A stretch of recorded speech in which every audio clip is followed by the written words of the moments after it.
UGCला एक पत्र दिलं. ते पत्र या संदर्भामध्ये आहे की विद्यापीठातल्या शेवटच्या वर्षांच्या विद्यार्थ्यांच्या ज्या परीक्षा आहेत या परीक्षांच्या बाबतीमधलं हे पत्र आहे. एकूण कोरोनाची जर सगळी पार्श्वभूमी आहे ही सगळी बघता काय निर्णय घ्यावा या संदर्भामध्ये त्यांनी या पत्रामध्ये सूचित केलेलं आहे. आणि याच्यावरनं राज्यपाल नाराज झाले. राज्यपालांनी मुख्यमंत्र्यांना पत्र दिलं नाराजीचं आणि एकूणच सगळं राजकारण हे राज्यामध्ये सुरू झालं. आणि म्हणूनच या विषयावर बोलण्यासाठी आपल्याबरोबर आज स्वतः उच्च तंत्र शिक्षण मंत्री उदय सामंत सुद्धा आता आपल्याबरोबर आहेत. त्याचबरोबर मुंबईवरनं AM न्यूजचे मुंबईचे संपादक पंकज दळवी हे सुद्धा आपल्याबरोबर आहेत. एकूण थोडीशी पार्श्वभूमी जर बघितली तर या सगळ्या राजकारणामध्ये खरं तर आता या सगळ्या पार्श्वभूमीवर संजय राऊत यांनी राज्यपालांची भेट घेतली आणि त्यांनी हे सांगितलेलं आहे की सरकार आणि राज्यपाल यांच्यामध्ये कोणतीही दरी नाही, आमचे संबंध हे मधुर आहेत. पण या सगळ्या पार्श्वभूमीवर एकच गोष्ट महत्त्वाची आहे, ती म्हणजे विद्यार्थ्यांचं भवितव्य जे आहे हे कुठेतरी टांगणीला लागलंय का अशी परिस्थिती निर्माण झालेली आहे. आणि म्हणूनच या सगळ्या प्रश्नांची उत्तरं आपल्याला जाणून घ्यायची आहेत आणि त्यासाठी आपल्याबरोबर असणार आहेत उदय सामंत. उदय सामंतजी, तुमचं AM न्यूजमध्ये मी सर्वप्रथम स्वागत करतो.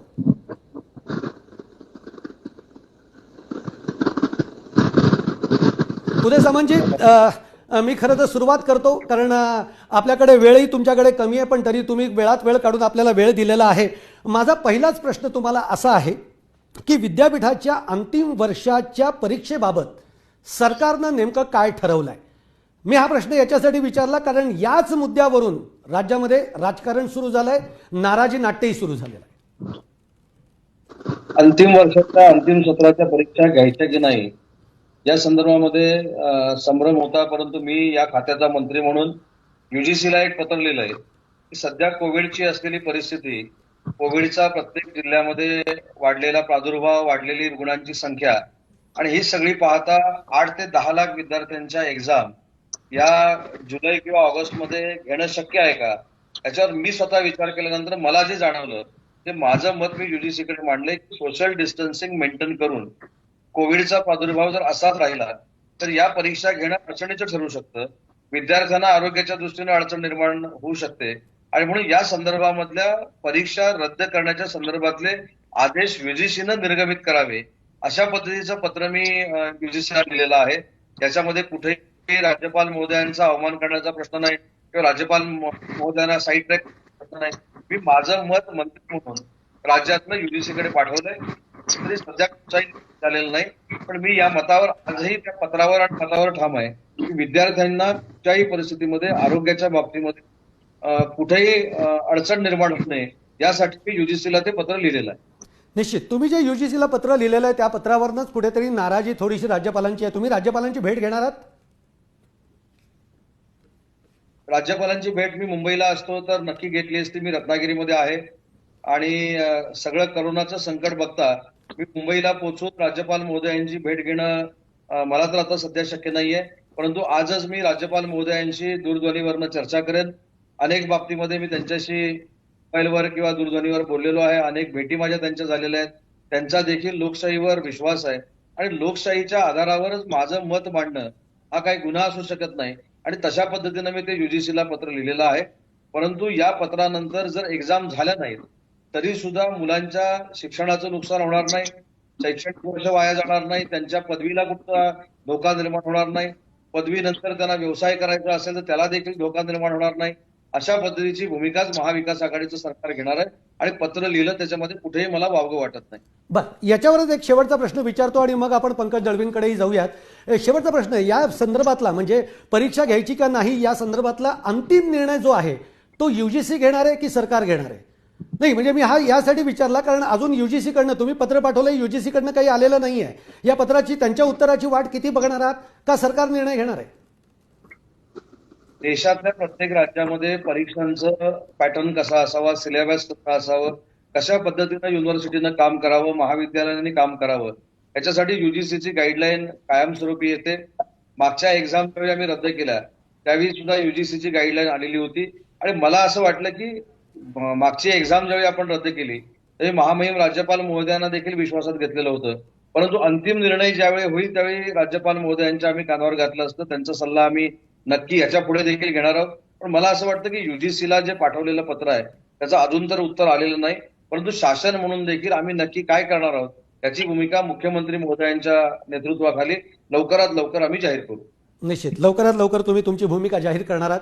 पंकज दळवी, जी नमस्कार.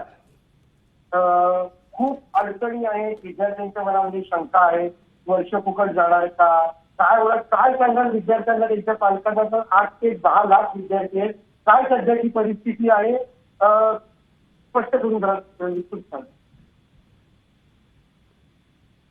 आणि टेक्निकल एज्युकेशन मध्ये सुमारे 35 लाख विद्यार्थी शिकतायत आणि त्यापैकी 26 ते 27 लाख विद्यार्थ्यांच्या परीक्षांचा निर्णय ऑलरेडी आम्ही घेतलेला आहे.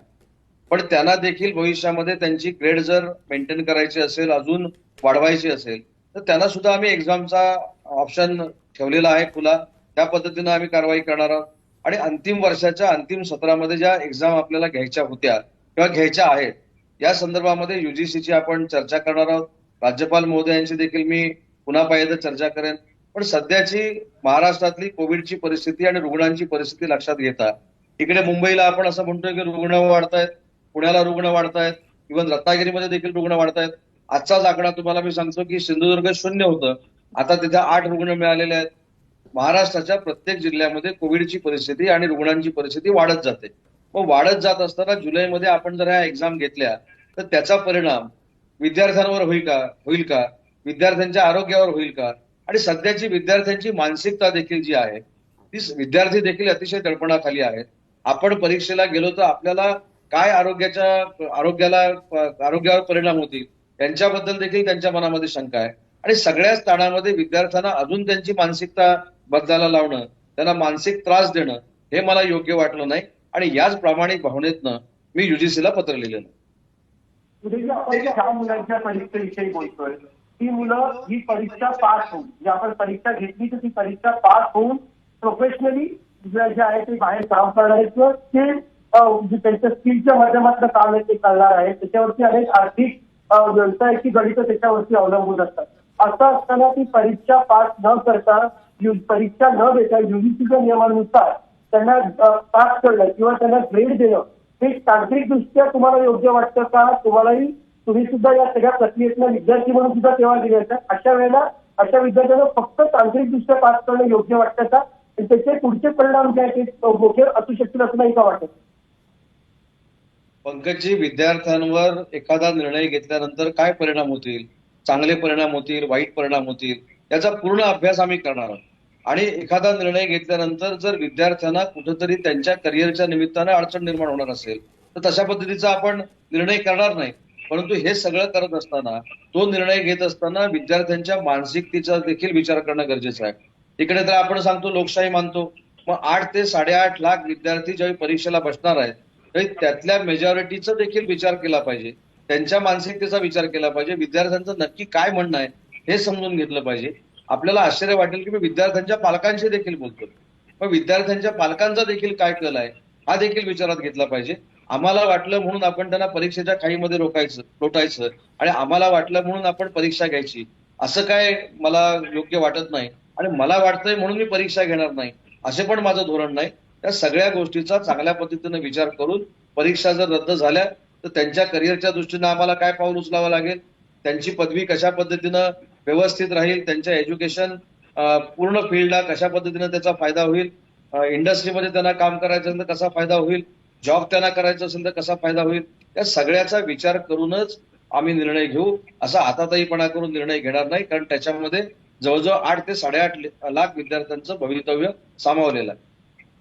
उद्याची तुम्ही एवढा सर्वसमावेशक निर्णय म्हणताय की घेण्याचा प्रयत्न होता किंवा त्याची तुम्ही मत व्यक्त केलं होतं, तर असं असताना राज्यपालांनी इतकं हर्ट होण्याचं कारण काय आहे? त्याला काही राजकीय संदर्भ आहेत का? राज्यपालांनी इतकं राग येण्याचं कारण काय होतं? या बाबतीमध्ये पत्र लिहायची किंवा असं मत व्यक्त करण्याची काही एक पद्धत आहे का? त्याची काही हायरार्की जी आहे ती फिक्स केलेली आहे का, की या माध्यमातूनच देणं पाहिजे असं काही आहे का? मला असं वाटतं की राज्यपाल महोदयांचा गैरसमज झालाय किंवा कोणीतरी गैरसमज करून दिलाय. आता आपण राजकीय विषय काढला म्हणून सांगतो, गोव्यामध्ये याच परीक्षा रद्द करा म्हणून भाजपच्या अखिल भारतीय परिषदेनं पत्र दिलेलं आहे. राजस्थानमध्ये अखिल भारतीय विद्यार्थी परिषदेने पत्र दिलेलं आहे की या सगळ्या परीक्षा रद्द करा. गुजरातमध्ये अखिल भारतीय विद्यार्थी परिषदेनं पत्र दिलेलं आहे की या सगळ्या ज्या परीक्षा आहेत त्या रद्द करा. महाराष्ट्रामध्ये फक्त असं लिहिलेलं आहे की या परीक्षा रद्द करू नका. म्हणजे ही जी भूमिका आहे अखिल भारतीय विद्यार्थी परिषदेची किंवा भाजपची, ही दुटप्पीपणाची आहे. आणि मला असं जिकडे वाटतं की या सगळ्या उदयजी भाजपाची सत्ता जिकडे आहे तिथे ही लोक वेगळा निर्णय आणि जिथे भाजपा सत्तेत नाहीये तिथे राज्यपालांच्या माध्यमातून वेगळा निर्णय घेतला जातो असं स्पष्ट मत तुम्ही व्यक्त करताय का? नाही. मी राज्यपाल महोदयांना मागच्या वेळी देखील एका माझ्या इंटरव्ह्यूमध्ये सांगितलं की राज्यपाल महोदयांचा लोकशाहीतला अनुभव हा माझ्यापेक्षा जास्त आहे. ते आम्हाला सगळ्यांना ज्येष्ठ आहेत. 2 वेळा मुख्यमंत्री होते, राज्यसभेवर होते, लोकसभेवर होते. त्याच्यामुळे त्यांच्या बाबतीत मला अजिबात काही बोलायचं नाही. त्यांचा मान सन्मान आणि त्यांच्याबद्दलचा आदर ठेवूनच मला माझं वक्तव्य करायचं आहे. मी हे भाजपाच्या बाबतीतलं सांगितलंय. आणि राज्यपाल महोदयाने त्यांचा जे पत्र गैरसमज लिहिलेलं कोण आहे, करून देते? तुम्ही म्हणताय गैरसमज करून देते, कोण त्यांचा गैरसमज करून देते? आता गैरसमज कोण करून देतं हे मग अनेक लोक आहेत, पण त्याच्यामध्ये सगळ्यांची नावं घ्यायला जर मी लागलो तर यादी तरी काही काही पुरणार नाही. 2-4 जी अगदी तोंडावरती तुमच्या असतील नावं ज्यांची तुम्ही घेऊ शकता अशी नावं मी आम्हाला तुम्हाला ऐकणं अपेक्षित आहे की कोण गैरसमज अखिल भारतीय विद्यार्थी परिषदेनं बाकीच्या राज्यांमध्ये वेगळी भूमिका मांडलेली आहे, या राज्यामध्ये भूमिका वेगळी मांडलेली आहे. आणि मी असं म्हणत नाही की अखिल भारतीय विद्यार्थी परिषद किंवा भाजपानं राज्यपाल महोदयांना सांगितलं. मी असं कुठेही वक्तव्य केलेलं नाही. राज्यपाल महोदयांचा जर गैरसमज झाला असेल किंवा कुणी गैरसमज करून दिला असेल, मी पॉलिटिकल पार्टीने पण म्हणत नाही, कुणी गैरसमज करून जर दिला असेल तर मी स्वतः राज्यपाल महोदयांशी बोलणार आहे. राज्यपाल महोदयांबद्दल मला आदर आहे, परंतु मी दिलेलं युजीसीला पत्र हे विद्यार्थ्यांच्या आरोग्याच्या दृष्टीनं महत्वाचं आहे. मी त्याच्याकडनं काय मागे येणार नाही. मला जरी ते पत्र दिलं म्हणून कोण आरोपीच्या पिंजऱ्यामध्ये उभं करत असेल तर मला त्याची अजिबात काळजी नाही. मी विद्यार्थ्यांसाठी, महाराष्ट्रातल्या युवा पिढीसाठी, भावी पिढीसाठी जर एखादं चांगलं पत्र लोकशाहीच्या माध्यमातून युजीसीला लिहिलं असेल तर त्याच्यामध्ये कुठचाही गुन्हा मी केलेला नाही. म्हणजे तुम्ही असं म्हणताय तुम्हाला पक्षाकडनं पाठिंबा मिळणं अपेक्षित होतं, पण असं असताना संजय राऊत स्वतः भेटले राज्यपालांना. नेमका आजचाच मुहूर्त त्यांनी सदिच्छा भेटीसाठी जो आहे तो त्यांना मिळाला आणि त्याच्यानंतर त्यांनी माध्यमांशी बोलताना त्यांनी असं म्हटलं की उदय सामंत मंत्री महोदयांनी व्यक्त केलेलं त्यांचं मत आहे जेव्हा तुम्ही एक मंत्री असता तेव्हा तुम्ही त्या विभागाचे प्रमुख असता, त्या विभागाशी सरकारचे प्रतिनिधी असतात आणि असं असताना तुम्ही केलेलं मत ही तुमचं मत असतं की त्या विभागाची भूमिका असते. थोडंसं कन्फ्युजन आहे कारण मंत्री म्हणून मांडता तेव्हा तुमची भूमिका असते. कन्फ्युजन ठेवण्याची काही आवश्यकता नाही. संजय राऊत साहेब हे आमचे नेते आहेत. संजय राऊत साहेबांनी सांगितलेलं मत मी मगाशी देखील सांगितलं ना, माझी जी काय मंत्री म्हणून जी भूमिका होती ती मी युजीसीकडे मांडलेली आहे. आणि त्या शेवटच्या पॅरेग्राफमध्ये मी असं म्हटलेलं आहे ज्याचा उल्लेख संजय राऊत साहेबांनी केला. संजय राऊत साहेब असं म्हणाले की उदय सामंतचं निवेदन मी वाचलेलं आहे.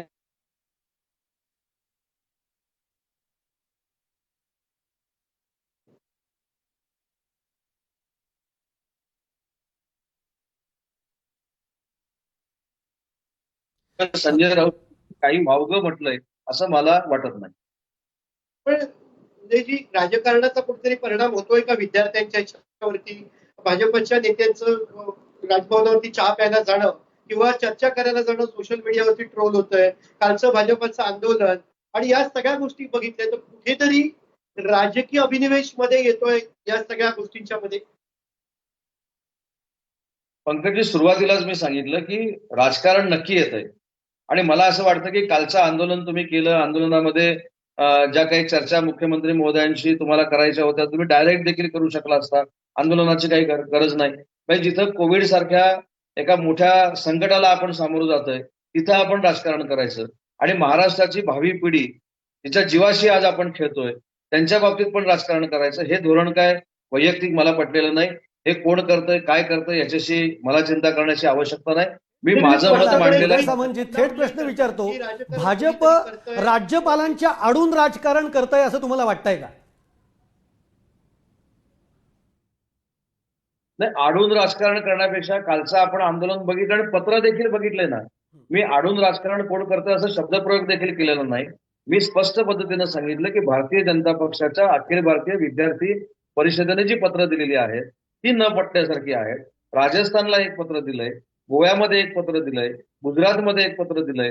आणि अशा महाराष्ट्रामध्ये कोविडची परिस्थिती प्रादुर्भाव जास्त असताना महाराष्ट्रातल्या परीक्षा घ्या म्हणून आपण पत्र देत आहे. त्याच्यामुळे त्यांच्या त्या पत्रावर माझा आक्षेप आहे. ते कोण देतंय, काय करतंय, कुठून कोण तीर मारतंय ह्याच्याशी मला अजिबात काही घेणं देणं नाही. पण माझं स्पष्ट म्हणणं आहे की महाराष्ट्राची भावी पिढी जर संकटामध्ये असेल तर त्यांच्या पाठीशी आपण सगळ्यांनी राजकारण बाजूला ठेवून उभं राहणं गरजेचं आहे. त्यांच्या डिग्रीज कशा मिळतील, त्यांना नोकऱ्या कशा मिळतील, त्यांचा व्यवसाय कसा उभा राहील, यासाठी मार्गदर्शन अपेक्षित आहे. आणि ते मार्गदर्शन विरोधकांनी जरी केलं, हे भाजपच्या नेते मंडळींनी जरी केलं, तरी मला घ्यायला काय हरकत नाही. मला कुठचाही आकस नाही. पंकजी, याच्या पुढे सगळ्या गोष्टी कधी निर्णय येणं अपेक्षित आहे? कारण आपण एक समिती नेमली होती, त्या समितीचा अहवाल आला, तो राज्य शासनाने सादर केला. पुढे आता काय? कारण राजकारण त्यांच्या पातळीवर होतील, विद्यार्थ्यांच्या पालकांशी आम्ही बोलतोय, पालक आणि विद्यार्थी दोघंही ब्लॉक आहेत. त्यांना पुढे काय होणार? इतकी वर्ष आपण शिक्षणामध्ये घातली ती काहीच माहिती नाही. काय तुम्ही या सगळ्या पालकांना आणि विद्यार्थ्यांना आव्हान करणार आहात? जी समिती मागच्या परीक्षांसाठी नेमलेली होती तीच आपण पुढे तशीच ठेवलेली आहे. येत्या 2 दिवसामध्ये मी स्वतः या खात्याचा मंत्री म्हणून सगळ्या कुलगुरू महोदयांशी मी चर्चा करणार आहे. त्यांचं वैयक्तिक मत मी जाणून घेणार आहे. त्याच्यानंतर जी कमिटी नेमलेली आहे त्या कमिटीचं मत आम्ही जाणून घेणार आहोत. माझं खात्याचा प्रमुख म्हणून जे काय मत होतं ते मी युजीसीला पाठवलेलंच आहे. आणि या सगळ्याचा परिपाक म्हणून जो काही निर्णय होईल तो लवकरात लवकर येत्या 3-4 दिवसामध्ये आम्ही जाहीर करणार आहोत. आणि तो जाहीर करत असताना राज्यपाल महोदयांना विश्वासात घेऊनच जाहीर करणार आहोत. उद्धव ठाकरेंचं वडील आणि मुलासारखं मधुर नातं आहे, संजय राऊत म्हणाले. माननीय मुख्यमंत्री महोदयांना याच्यामध्ये मध्यस्थी करायला लागणार आहे का, किंवा तुम्ही त्यांच्या सल्ल्याने याच्यामध्ये पुढे काही पावलं उचलणार आहात? मुख्यमंत्री महोदयांना जे राज्यपाल महोदयांनी पत्र लिहिलेलं आहे त्याच्यामध्ये स्पष्ट उल्लेख हाच केलेला आहे की मुख्यमंत्री महोदयांनी याच्यामध्ये पुढाकार घ्यावा आणि जे काही संभ्रम निर्माण झालेला आहे तो दूर करून ताबडतोब निर्णय या अंतिम परीक्षाच्या संदर्भातला मुख्यमंत्री महोदयांनी करावा, अशा पद्धतीचं राज्यपाल महोदयांचं म्हणणं आहे. आणि मी सुरुवातीला सांगतो की राज्यपाल महोदयांनी जे पत्र दिलंय त्याच्यामध्ये मला वाईट वाटण्यासारखं कारण नाही. ते सिनियर आहेत, त्यांनी जर एखादं पत्र राज्यपाल म्हणून दिलं त्याचा विचार देखील मला करावा लागणार आहे. पण मी मगासपासून हेच सांगतो की ह्याच्यामध्ये राजकारण न आणता विद्यार्थ्यांचं भलं कशामध्ये आहे, विद्यार्थ्यांचं हित कशामध्ये आहे आणि विद्यार्थी ह्या कोविडमध्ये सफर होणार नाहीत यांची पूर्ण दक्षता घेऊनच आपल्याला पुढचं पाऊल उचलावं लागेल. आणि ते पाऊल उचलत असताना महाराष्ट्र शासन म्हणून योग्य तेच पाऊल उचलण्याचा निर्णय आम्ही घेणार आहोत. उदय सामंतजी, म्हणजे थोडंसं आता पुढे जाऊयात म्हणून मी हा प्रश्न विचारतो की आपण एकूण राज्याचा जर का विचार केला किंवा महाराष्ट्राचा जर का विचार केला तर महाराष्ट्रामध्ये वेगवेगळे झोन्स आहेत आता. तर त्यामुळे या सगळ्या झोनला हा एक निर्णय जो आहे हा घेता येऊ शकतो? नक्कीच घेता येऊ शकतो. कारण आजची आपण जर परिस्थिती बघितली तर आपल्याकडे 13 अकृषी विद्यापीठ आहे. त्याच्यामध्ये पुण्याची जर परिस्थिती आपण बघितली तर पुण्या परिसरामध्ये म्हणजे त्याच्यामध्ये सोलापूर आलं, सातारा आलं, सांगली आलं, मिरज आलं, कोल्हापूर आलं, या सगळ्या ह्याच्यामध्ये जर आपण कोविडच्या रुग्णांची संख्या बघितली तर ती हजारो आहे. मुंबईचा आपण जर उल्लेख केला तर मुंबईच्या परिसरामध्ये मुंबई MMRDA रिजन आणि सिंधुदुर्गापर्यंत जर आपण संख्या काढली तर ती देखील मोठी आहे. नाशिक आपण बघितलं, अमरावती बघितलं. विदर्भामध्ये थोडी संख्या कमी आहे, परंतु विदर्भामध्ये देखील गडचिरोली सारख्या जिल्ह्यामध्ये आपल्याला बाधित सापडले नव्हते, पण हल्ली ते आता सापडलेले आहेत. आणि म्हणून हा सगळा विचार करत असताना चांदा ते बांधापर्यंत करावा लागेल. नुसतं मुंबई युनिव्हर्सिटी असेल, पुणा युनिव्हर्सिटी असेल किंवा औरंगाबाद युनिव्हर्सिटी असेल इथपुरता हा करून उपयोगाचा नाही. मराठवाड्याचा जर आपण उल्लेख केला तर मराठवाड्यामध्ये तुम्ही लातूरची परिस्थिती बघा, नांदेडची परिस्थिती बघा, औरंगाबादची परिस्थिती बघा, मालेगावची परिस्थिती बघा. ही सगळी परिस्थिती आपण जर लक्षामध्ये आणली तर सगळीकडे रुग्णांची संख्या वाढते. आणि रुग्णांची संख्या वाढत असताना अशा पद्धतीचा परीक्षांचा निर्णय घेणं आणि ती कशा पद्धतीनं करणं या संदर्भात चर्चा व्हायची आणि ती 2-3 दिवसामध्ये चर्चा होईल. पण मी मगाशी जसं सांगितलं ते पत्र लिहिलेलं जे आहे त्याच्यामध्ये कुठेही चूक आहे असं मला वाटत नाही. पंकजी, हा विषय सोडून एक प्रश्न विचारतो. सध्या कोविडची परिस्थिती, COVID-19ची, अशा वेळी विद्यापीठांच्या कॅम्पसचा वापर क्वारंटाईन करण्यासाठी केल्या जाण्यासंदर्भातल्या ज्या चर्चा असतात त्या बाबतीत तुम्ही काय भूमिका घेतली? कारण क्वारंटाईन सेंटर सारख्या विद्यापीठांना बघितलं पुढची पण काळजी घेणं अपेक्षित असतं, गरजेचं असतं. काय या बाबतीमध्ये एक फ्रेमवर्क तुम्ही ठरवले? पंकजी, अतिशय संयुक्तिक प्रश्न तुम्ही विचारलेला आहे. आमची सगळी वसतिगृह जी आहेत ती आपण क्वारंटाईनसाठी दिलेली आहे. ती मुंबईची असतील, पुण्याची असतील, औरंगाबादची असतील, नागपूरची असतील, ही सगळी क्वारंटाईनसाठी दिलेली आहे. विद्यार्थी युनिव्हर्सिटीचा कॅम्पस सोडून प्रत्येकाच्या घरी आलेले आहेत. म्हणजे उद्या मुंबईचा जर विचार केला तर मुंबईचे विद्यार्थी हे सगळे त्यांच्या घरी आलेत, पुण्याचे विद्यार्थी त्यांच्या घरी आलेत. त्याच्यामुळे हे विद्यार्थी परत त्या ठिकाणी आणणं, त्यांची परीक्षा घेणं हे देखील फार मोठं आमच्या समोरचं संकट आहे. आणि म्हणून ही संकटाची चर्चा सगळ्यांचीच करून त्याच्यातनं मार्ग काढला जाईल. पण या सगळ्या गोष्टीमध्ये विद्यार्थ्यांची सिक्युरिटी ही प्रायोरिटी आमची महाराष्ट्र शासनाची असणार आहे आणि त्यांचं नुकसान भविष्यामध्ये कुठचंही होऊ नये ही देखील प्रायोरिटी असणार आहे. या सगळ्या अडचणी तुम्ही राज्यपालांशी डिस्कस केल्यात का? कारण 8 ते 10 लाख विद्यार्थ्यांना परीक्षेसाठी त्या ठिकाणी आणणं, प्रॅक्टिकली ती जे जागा आहेत त्या क्वारंटाईन सेंटर आहेत, म्हणजे आरोग्याच्या दृष्टीने सध्या त्या सुरक्षित नाहीये. अशा या सगळ्या गोष्टींमध्ये परीक्षा घेणं एक योग्य नाही हे राज्यपालांना पटवून देताय का तुम्ही? राज्यपाल महोदयांशी मी स्वतः आज बोलणार आहे. त्याच्यानंतर मागच्या परीक्षा ज्या रद्द झाल्या त्या संदर्भामध्ये देखील राज्यपाल महोदयांचं मार्गदर्शन आम्हाला मिळालेलं होतं. आणि परीक्षा रद्द झाल्या म्हणजे परीक्षा रद्द होऊन त्यांना सर्टिफिकेट दिलं, त्यांचे मार्कलिस्ट दिलं असं कुठेही झालेलं नाही अजून. सध्या ही इनिशियल स्टेजला चर्चा चालू आहे आणि मला असं वाटतं की चर्चा जास्तीत जास्त आपण जेवढी ताणू, जास्तीत जास्त जेवढी वाढवू, तेवढा त्रास विद्यार्थ्यांना आणि विद्यार्थ्यांच्या पालकांना होणार आहे. आणि म्हणून एक आपण विद्यार्थ्यांना दिलासा पाहिजे, जो मी अनेक दिवस माझ्या माध्यमातून मंत्री म्हणून देतोय, सरकारच्या माध्यमातून देतोय, की विद्यार्थ्यांचं नुकसान होणार नाही आणि विद्यार्थ्यांच्या आरोग्याला धोका निर्माण होणार नाही अशा पद्धतीचा निर्णय महाराष्ट्र शासन नक्की करेल. शेवटी या सगळ्या पिढीला परीक्षेला आणत असताना किंवा परीक्षा रद्द करत असताना त्यांचं भवितव्य देखील भविष्यामध्ये काय राहणार आहे याचा देखील विचार आम्हाला केला पाहिजे. आणि त्यांचा तो जो विचार आहे तो सोडून काय आम्ही बाजूला जाणार नाही. त्यांचा सगळा विचार करूनच निर्णय घेतला जाईल. तुम्ही एवढंच सगळं म्हणताय की विचार करून निर्णय घेतला पाहिजे. प्रॅक्टिकली तुमची भूमिका प्रथमदर्शनी योग्य वाटते, पण असं असताना राज्यपालांकडनं वेगळी भूमिका घेतली जाते. कुठेतरी मिसकम्युनिकेशन होतंय किंवा कम्युनिकेशन होऊ दिलं जात नाहीये का? मला असं वाटतं की मिसकम्युनिकेशन पण नाही आणि कम्युनिकेशन होऊ दिलं जात नाही याच्याशी देखील मी सहमत नाही. मी सुरुवातीला जसं सांगितलं की मागच्या एक्झामच्या वेळी आम्ही चर्चा करून केलेली होती. अजून या एक्झामच्या बाबतीतली चर्चाच पुढे आलेली नाही.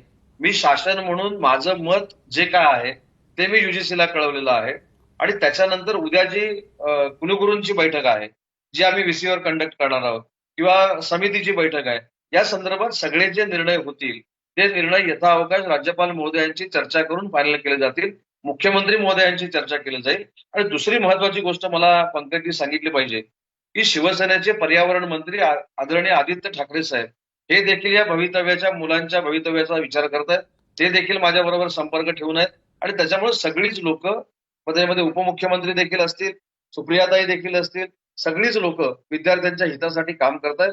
त्या विद्यार्थ्यांचं हित डावलून कुठचाही निर्णय महाविकास आघाडीचं सरकार करणार नाही. अगदी बरोबर आहे. विद्यार्थ्यांचं हित डावलून महाविकास आघाडी कोणताही निर्णय करणार नाही, उदयजी सामंत तुम्ही म्हणताय. पण त्याचबरोबर खरं तर एक पुढचा प्रश्न आहे की या सगळ्याचं म्हणजे तुम्ही जेव्हा म्हणताय की आता विद्यार्थ्यांच्या सुरक्षेच्या दृष्टिकोनातनं आणि पुढच्या एकूण सगळ्या जे निर्णय घेतले जाणार आहेत त्याच्यामध्ये ग्रेडेशन कसं करणार आहात विद्यार्थ्यांच्या बाबतीतलं, हा खूप महत्त्वाचा मुद्दा आहे. पण इथे एक छोटासा आपण ब्रेक घेऊयात. ब्रेक नंतर आल्यानंतर आपण या प्रश्नाचं उत्तर घेऊयात. एक छोटासा ब्रेक, कुठेही जाऊ नका, बघत राहा एम न्यूज स्पंदन महाराष्ट्राचं.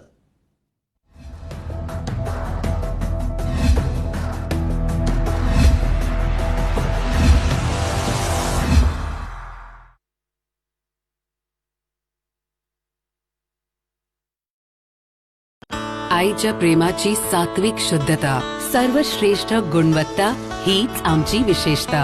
महाराष्ट्राचा नंबर 1 ब्रँड सोनाई. जर माझ्या नवऱ्याने योग्य कापूसवाणाची निवड केली नसती तर मला हा मान मिळालाच नसता. ताई, शेतीतून आपली भरभराट कशी झाली, त्याचं रहस्य काय? रहस्य? अगं रहस्य काहीच नाही. आम्ही योग्य कापूसवाणाची निवड केली आणि त्यामुळे आमची भरभराट झाली. आणि त्या संकरित कापूसवाणाचं नाव आहे अजित 199. निवडा योग्य कापसाचं वाण आणि मिळवा समृद्धी, मान आणि सन्मान. आम्ही निवड केलीये अजित 199 ची. आणि तुम्ही? वा बाई, पण ह्यामुळे बाबांच्या फिटनेस वरती तर परिणाम नाही होणार ना? नाही होणार, कारण हे समोसे बनवले तिरुमाला ऑइल मध्ये. काय हो, तिरुमाला ऑइल असेल घरी तर फिटनेसची चिंता don't worry. Tirumala Oil by the Kute Group, keeping mankind happy.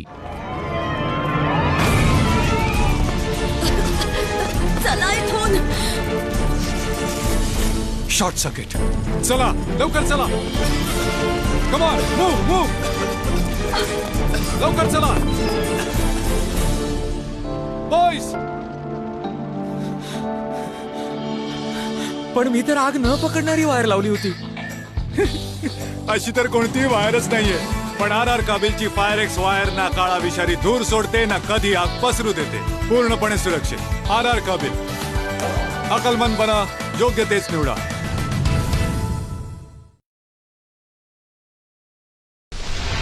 महाराष्ट्राचा सत्य आणि सकारात्मक चेहरा पहा विनाशुल्क. AM न्यूज चॅनल पाहण्यासाठी आपल्या केबल ऑपरेटरशी आजच संपर्क साधा. आपलं AM न्यूज आहे फ्री टू एअर.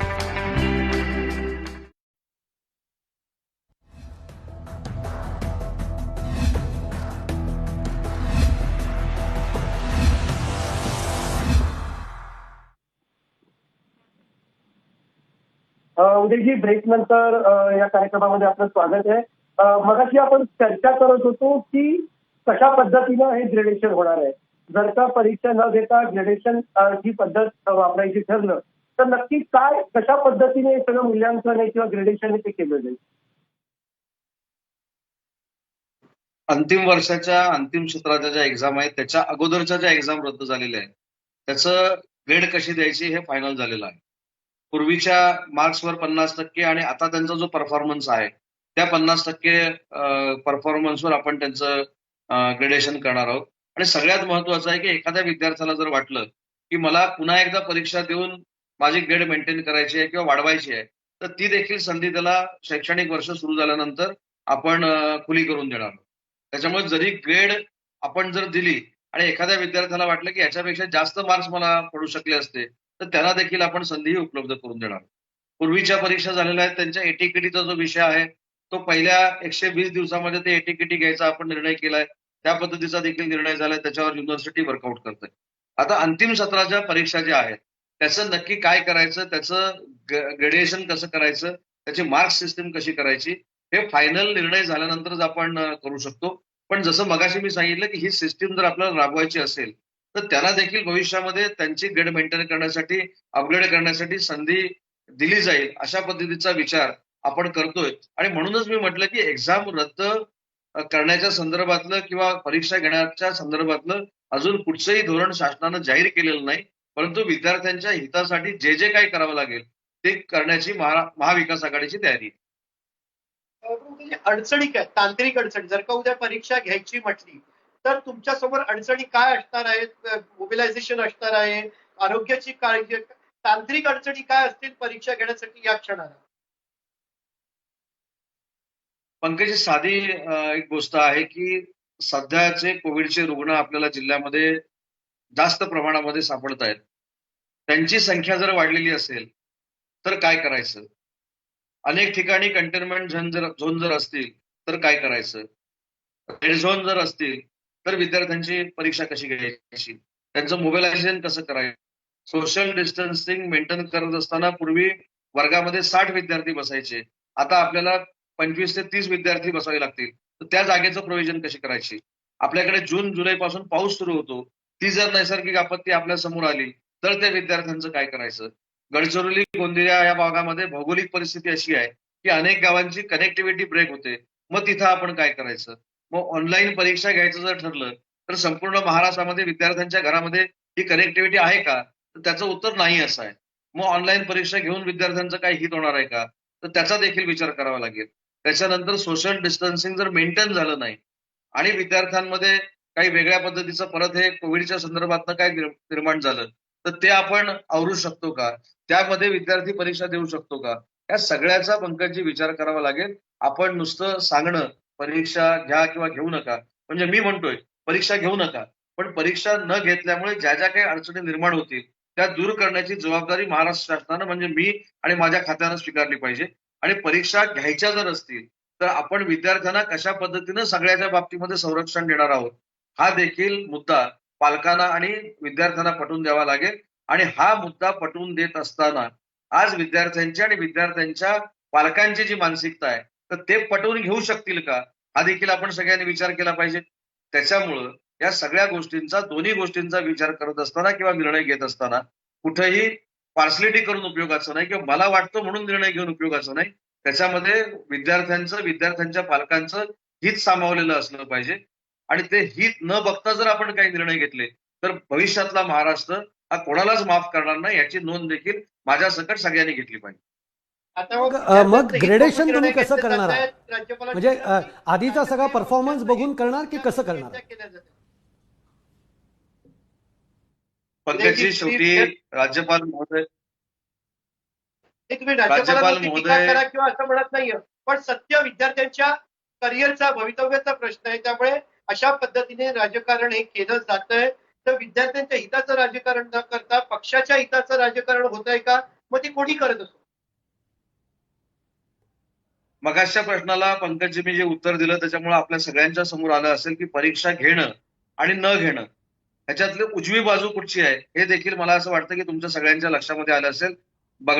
कार्यक्रम बघणाऱ्या प्रत्येक पालकाच्या आणि विद्यार्थ्यांच्या मनामध्ये देखील एक विषय क्लिअर झाला असेल की परीक्षा घ्यायची नाही हे मंत्री का म्हणतात आणि का पत्र पाठवलंय ते कदाचित क्लिअर झालं असेल. आणि महामहिम राज्यपालांच्या बाबतीत बोलत असताना ते राजकारण करतायत असं कुठच्याही पद्धतीचं वक्तव्य या अगोदर मी केलं नव्हतं, याच्या पुढे देखील करण्याची मला आवश्यकता नाही. मी असं म्हटलं की त्यांना देखील लोकशाहीचा गाढा अभ्यास आहे. मी जे पत्र पाठवलेलं होतं त्याचा विचार देखील ते करतील आणि कदाचित मी न भेटल्यामुळे, कारण मी रत्नागिरी सिंधुदुर्गामध्ये आहे, मी न भेटल्यामुळे कदाचित कम्युनिकेशन गॅप असल्यामुळे हा त्यांचा गैरसमज झाला असेल, पण त्यांचा गैरसमज दूर करण्यामध्ये मंत्री या नात्याने मी यशस्वी होईल. बस सर, ग्रेडेशन कसं करणार आहात हाच माझा एक प्रश्न आहे. बसवाच त्याच्याविषयी आपण उदयजींनी उत्तर दिलेलं आहे की तांत्रिकदृष्ट्या कशा पद्धतीने ते ग्रेडेशन जे आहे ते करणार त्याचं त्यांनी संपूर्णपणे जे आहे ते सांगितलेलं आहे. ठीक आहे, म्हणजे त्यांनी ग्रेडेशनचं एक उत्तर दिलेलं आहे. मग उदय सामंतजी, एक पुढचा प्रश्न आहे की आता नुकतंच निर्मला सीतारामन यांनी एक सगळं याच्यावरनं ई लर्निंगच्या बाबतीमध्ये केंद्र सरकार काय करणार आहे, त्यांचे पुढचे प्लॅन्स काय आहेत हे त्यांनी सांगितलेलं आहे. त्याच धर्तीवर उच्च शिक्षणासाठी किंवा पोस्ट ग्रॅज्युएशनसाठी राज्यामध्ये आपली सुद्धा काही तशा पद्धतीचा काही विचार राहणार आहे का येत्या काळामध्ये? नक्की विचार करावा लागणार आणि तो विचार आम्ही केलेला आहे. मागच्या वेळी ज्यावेळी एक्झाम रद्द करण्याचा निर्णय घेतला त्याच वेळी महाराष्ट्रामधल्या सावित्रीबाई फुले पुणे विद्यापीठाचे जे कुलगुरू आहेत नितीनजी करमळकर, त्यांच्या अध्यक्षतेखाली ऑनलाईन एज्युकेशन सिस्टीम ही प्रत्येक युनिव्हर्सिटीमध्ये कशा पद्धतीने डेव्हलप करायची आहे यासाठी आपण एक कमिटी फॉर्म केलेली आहे. कमिटी फॉर्म करत असताना त्यांना अध्यक्ष का केलंय, तर पुणे विद्यापीठानं ऑनलाईन एज्युकेशनमध्ये अतिशय चांगल्या पद्धतीचा अभ्यास करून काही व्हर्च्युअल क्लासरूमचा एक उपक्रम राबवलेला आहे. त्यांनी स्वतःचा स्टुडिओ निर्माण केलेला आहे. त्यामुळे त्यांच्या अध्यक्षतेखाली गडचिरोली पासून आमच्या सावंतवाडीपर्यंत किंवा चंद्रपूर पासून सावंतवाडीपर्यंत ज्या ज्या युनिव्हर्सिटीज आहेत तिथे कशा पद्धतीनं ऑनलाईन एज्युकेशन करता येईल यासाठी ते फॉर्मॅट बनवत आहेत आणि तो अहवाल येत्या काही दिवसामध्ये माझ्याकडे सबमिट होईल. आता हा विषय झाला फक्त विद्यार्थ्यांपुरता, पण आमचे जे शिक्षक आहेत त्यांना सुद्धा आधुनिक टेक्नॉलॉजी कळली पाहिजे. त्याच्यासाठी टीचर्स अकॅडमी जी 60 कोटी रुपये खर्च करून आम्ही पुण्यामध्ये उभारलेली आहे, त्याच्यामध्ये सुद्धा ऑनलाईन ट्रेनिंग देण्याची सिस्टीम आम्ही या 2 महिन्यामध्ये तयार करतोय. म्हणजे विद्यार्थ्यांना तर आम्ही ट्रेनिंग देऊच, ऑनलाईन शिकवूच, आणि जे आमचे शिक्षक आहेत त्यांना सुद्धा चांगल्या पद्धतीचं नॉलेज मिळण्यासाठी या टीचर्स अकॅडमीतनं ऑनलाईन एज्युकेशन त्यांच्यापर्यंत पोहोचवण्याचा देखील आम्ही प्रयत्न करतो. अगदी बरोबर आहे उदय सामंतजी. एकूण एक मेडिकलच्या पीजीच्या संदर्भामध्ये सुद्धा काही अनेक प्रश्न आहेत.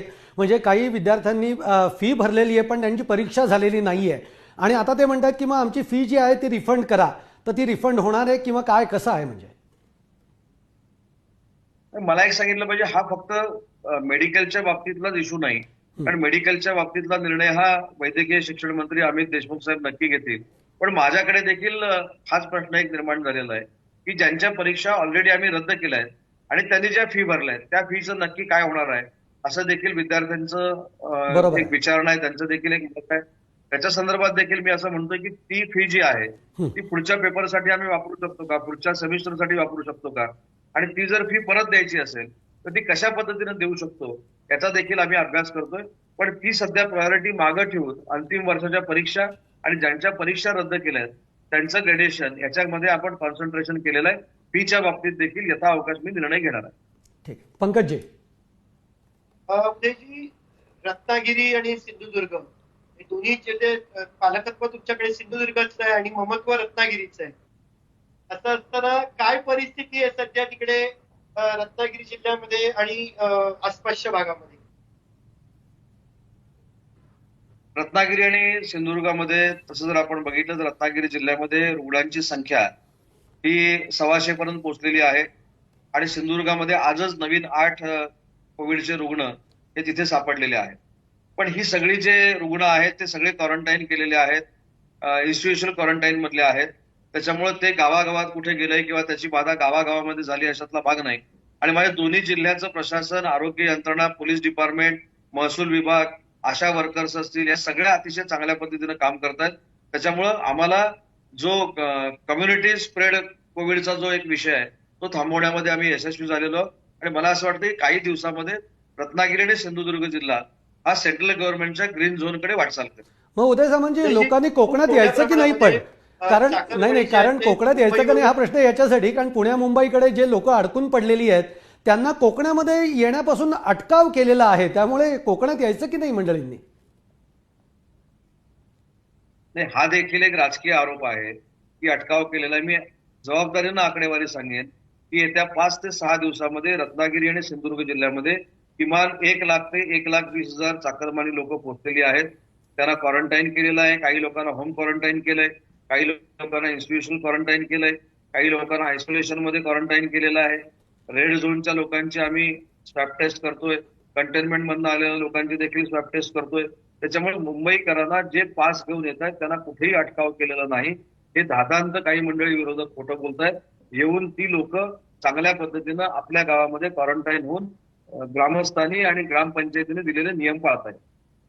पंकजी, त्याची आंब्याच्या व्यवसायावरती, काजूच्या व्यवसायावरती काय परिणाम झालाय? कारण मार्च, एप्रिल, मे, जून ही अर्थव्यवस्था कोकणाची ठरवणारा काळ असतो आणि याच्यामध्ये अनेक अडचणी आहेत. आंबा व्यावसायिकांची विशेषतः काय परिस्थिती आहे? पंकजी, एक महत्वाची गोष्ट अशी आहे की जसं आपण म्हणतो की कोविडचं संकट आल्यामुळं रुग्ण जास्त सापडत आहेत किंवा या सगळ्या गोष्टी होत आहेत, परंतु कोविडनं थोडंफार माणसाला जगायला पण शिकवलंय. आजपर्यंत रत्नागिरी सिंधुदुर्ग जिल्ह्यामध्ये ऑनलाईन विक्री आंब्याची किंवा काजूची ही कधी झालेली नव्हती. पण मला सांगताना आनंद होतोय की सिंधुदुर्ग असेल किंवा रत्नागिरी असेल, तिथनं हजारो मेट्रिक टन आंबा हा ऑनलाईन विक्री झाला. दलालांची जी साखळी होती ती मोडण्यामध्ये आम्ही सगळे यशस्वी झालो. आणि मला असं वाटतं आंब्याचं पीक जास्त आहे, आंब्याचं नुकसान देखील झालेलं आहे, पण ज्या पद्धतीनं नुकसान होणार होतं ते थोपवण्यामध्ये आम्हाला यश आलंय आणि ऑनलाईन विक्री ही देखील मोठ्या पद्धतीनं आंब्याची झालेली आहे. त्यांना मदतीचं पॅकेज देणं अपेक्षित आहे का?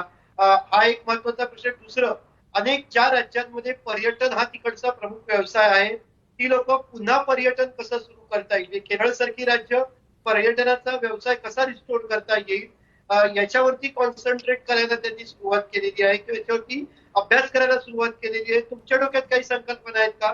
कारण सिंधुदुर्ग आणि रत्नागिरी पर्यटकांचं नेहमीच आकर्षण स्थान ठरलेलं. पर्यटनावर रोजगार विकसित करण्याची यंत्रणा ही दोन्ही जिल्ह्यामध्ये चालू आहे. परंतु या सगळ्या कोविडमुळे मला असं वाटतं की हा तर पर्यटन सीझन पूर्ण निघून गेलेला आहे. डिसेंबर पासून कशा पद्धतीनं तो परत सुरू करायचा, त्याच्यामध्ये काय डेव्हलपमेंट करायची, नवीन नवीन कशी पर्यटन स्थळं निर्माण करायची, हे महाराष्ट्र शासन स्वतः लक्ष घालतंय. मुख्यमंत्री महोदयांनी देखील 2-2.5 महिन्यापूर्वी एक आढावा बैठक सिंधुदुर्गमध्ये घेतलेली होती. त्याच्यावर पर्यटनाला चालना देणं हे महाविकास आघाडीचं काम आहे. पर्यटन मंत्री स्वतः आदित्य ठाकरे देखील या सगळ्या याच्यावर लक्ष ठेवून आहेत. कालच त्यांनी पर्यावरणाची एक आमची बैठक घेतलेली आहे. त्यामुळे सरकार डोळस पद्धतीनं रत्नागिरी आणि सिंधुदुर्ग जिल्ह्याकडे बघतंय आणि पर्यटनामधनं रोजगार निर्मिती फार मोठ्या पद्धतीनं भविष्याच्या कालावधीमध्ये होऊ शकेल. कोकणासाठी काही वेगळं पॅकेज अपेक्षित आहे का तुम्हाला? कारण भाजपाकडे सतत मागणी केली जाते की राज्य सरकारने पॅकेज घोषित करावं. कोकणातल्या उद्योगांना झालेलं नुकसान येणाऱ्या काळामध्ये तो जो तिकडचा बॅकलॉग आहे तो भरून काढण्यासाठी काही खास पॅकेज द्यावं असं वाटतंय का तुम्हाला? मला असं वाटतं की मागच्या वेळी 2-2.5 महिन्यापूर्वी मुख्यमंत्री महोदय ज्यावेळी कोकणामध्ये आले होते त्यावेळी रत्नागिरी आणि सिंधुदुर्ग जिल्ह्यासाठी सिंधुरत्न समृद्धी विकास योजना मुख्यमंत्री महोदयांनी जाहीर केलेली आहे आणि त्याच्यातनं अनेक संकल्प आम्ही कोविडच्या वेळी जे नुकसान झाले किंवा कोरोनाच्या लॉकडाऊनमुळे सगळे बिझनेस ठप्प झाले, सगळे कामधंदे ठप्प झालेत, याच्यानंतर काही वेगळं मदतीचं पॅकेज कोकणाला अपेक्षित आहे का? कारण नेहमी अनेक वेळा तुमच्याकडनं सुद्धा विरोधी पक्षात असताना आरोप केले गेले की कोकण नेहमी अशा पद्धतीच्या मदतीपासून वंचित असतं किंवा लांब असतं. कोकणातल्या व्यावसायिकांना विशेषतः आंबा काजू उत्पादकांना काही वेगळं पॅकेज कोकणातल्या व्यावसायिकांना देखील आंबा बागायतदारांना असेल किंवा काजू बागायतदारांना असेल, कोकण प्रोडक्ट्स वाल्यांना असेल, हे कोविडचा प्रादुर्भाव संपल्यानंतर त्यांचा देखील आर्थिक विचार सरकारनं केला पाहिजे. ही भूमिका मी देखील कॅबिनेट मंत्री म्हणून कॅबिनेटच्या मीटिंगमध्ये मांडणार आहे. परंतु तसं असताना देखील पूर्वी ज्या काही योजना मंजूर झालेल्या आहेत त्या देखील पूर्ण करणं ही आमची सगळ्यांची जबाबदारी आहे. मला असं वाटतं की आजपर्यंत एवढी संकट महाराष्ट्रावर आली किंवा देशावर आली, पण महाराष्ट्र राज्य महाविकास आघाडीचं सरकार असं एकमेव सरकार आहे की या संकटाचा मुकाबला करण्यासाठी नियोजन मंडळातले म्हणजे डीपीसी मधले 25% निधी 25% पैसे हे खर्च करण्याचा GR हा महाराष्ट्र शासनानं ऑलरेडी काढलेला आहे. निश्चित. उदय सामंतजी, एक शेवटचा प्रश्न, कारण अगदी थोडा वेळ शिल्लक आहे. तुम्हीच बोलता बोलता मगाशी म्हणालात की कोविड-19 नंतरचं जे जग आहे, म्हणजे कोरोना नंतरचं जग हे खूप बदललेलं असणार आहे. त्यामुळे यापुढचा देखील पर्यटन व्यवसाय आहे जो कोकणासाठी फार महत्त्वाचा आहे, खूप मोठा आहे, कारण देशातल्या कानाकोपऱ्यातनं लोक कोकणामध्ये येत असतात. हा बदल, कोरोना नंतरचा पर्यटन व्यवसायातला बदल, हा याच्याकडे तुम्ही कसं बघता? या 2 महिन्यामध्ये आपल्या सगळ्यांच्या लक्षात आलं असेल की आपण शिस्तीचे धडे देखील घेऊन शिस्तीमध्ये वागायला लागलेलो आहोत. म्हणजे मी देखील असेल, घराच्या बाहेर पडताना मास्क वापरणं, सॅनिटायझर वापरणं, काही मंडळी तर 2-2, 3-3, 4-4 वेळा आंघोळ करतायत. त्याच्यामुळे ही शिस्त जशी आपण पाळून घेतली तशी भविष्यामध्ये आपल्याला नवीन उपक्रम सगळ्या ह्याच्यामध्ये सुरू करावे लागतील. कारण कोविडचा प्रादुर्भाव हा पुढच्या 1 महिन्यामध्ये किंवा 2 महिन्यामध्ये संपेल असं मला वाटत नाही. किंवा आपल्या लाईफस्टाईलमध्ये जे बदल झालेला आहे त्याला अनुसरून भविष्यातले जॉब्स असावे लागणार आहेत, भविष्यातले व्यवसाय असावे लागणार आहेत. आणि या सगळ्यावर अभ्यास करून ज्यावेळी आपण निर्णय घेऊ त्यावेळी खऱ्या अर्थानं महाराष्ट्रातल्या पुढच्या पिढीला आपण न्याय देऊ शकलो असं आपण समजू शकतो. अगदी. उदय सामंतजी, तुम्ही वेळात वेळ काढून या सगळ्या आमच्या प्रश्नांना उत्तरं दिलीत आणि आलात AM न्यूजच्या या प्लॅटफॉर्मवर, त्याबद्दल मनपूर्वक धन्यवाद. पंकजजी, आपलं सुद्धा मनपूर्वक धन्यवाद. आपण इथंच थांबूयात. बघत राहा AM न्यूज, स्पंदन महाराष्ट्राचं.